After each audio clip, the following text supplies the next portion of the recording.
Class 5 পরিবেশ বই থেকে তোমাদের ভৌত পরিবেশ চ্যাপ্টার থেকে যে মাটির প্রশ্নগুলো আছে সেই প্রশ্ন উত্তর করে দিয়েছি, দেখে নাও। ফার্স্ট ইউনিটের জন্য এগুলো খুব ইম্পর্টেন্ট। বলছে পাহাড়ে ধস নামার দুটি কারণ লেখো। না, পাহাড়ে ধস নামার দুটি কারণ হলো প্রচণ্ড বৃষ্টি হলে পাথরের নিচের মাটি সরে গেলে পাথর পড়ে যায়, যার ফলে পাহাড়ে ধস নামে। আচ্ছা, ভূমিকম্প হলে পাহাড়ে ধস নামে। এই দুটো কারণ দিলেই পাহাড়ে ধস নামার দুটো কারণ হয়ে গেল। পরের প্রশ্ন কি, ভূমিক্ষয় কাকে বলে? দেখো ভূমিক্ষয় মানে হচ্ছে যে মাটি যে ক্ষয়ে যায় সেটাকে ভূমিক্ষয় বলে। তো কাকে বলে সংজ্ঞাটা কিভাবে লিখবো?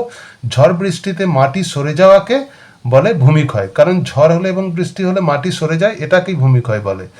ঝোড়া কি? খুব ইম্পর্টেন্ট প্রশ্ন। ঝোড়া কি? পাহাড়ে অনেক ছোট ছোট ঝর্ণা আছে, তাদেরকে বলে ঝোড়া। বাতাস কিভাবে পুকুর বা নদীর জলকে পরিষ্কার রাখে?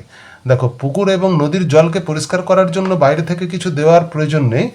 তো বাতাসই পরিষ্কার রাখে কিছুটা। যেমন হচ্ছে যে যখন বাতাস বয়, বাতাসের অক্সিজেন পুকুর বা নদীর জলে গুলে যায়, জলে পড়া নোংরার সঙ্গে রাসায়নিক বিক্রিয়া করে সেগুলো নষ্ট করে দেয়।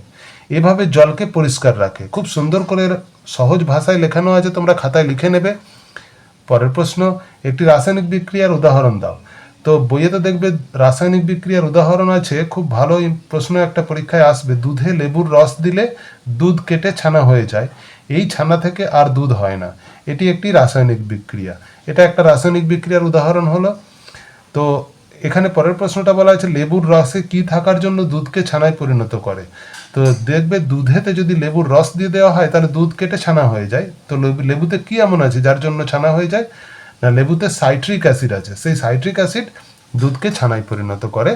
নেক্সট প্রশ্ন, যে জামার দাগ তোলার জন্য কি ব্যবহার করা হয়? দেখো, জামার দাগ তোলার জন্য লেবুর রস ব্যবহার করা হয়। লেবুর রস ব্যবহার করলে জামার দাগ দূর হয়। আজকের ভিডিওতে এই পর্যন্তই। এর পরের ভিডিওতে বাকি কোশ্চেনগুলো করে দেবো।